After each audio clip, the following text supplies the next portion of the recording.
pandilig namin. Automatic water sprayer with monorail system.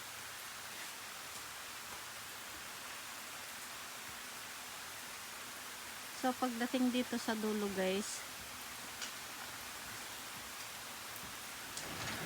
automatic siyang pupunta doon sa dulo. Ayan.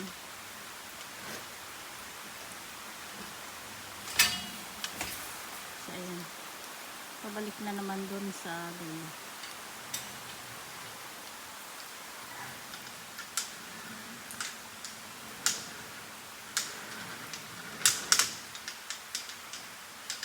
So ayan, hihilain niya tong hose na papunta doon sa dulo.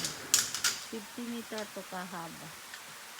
Kailangan diligan ng 1,500 liter kung ganitong 50 meter kahaba na greenhouse.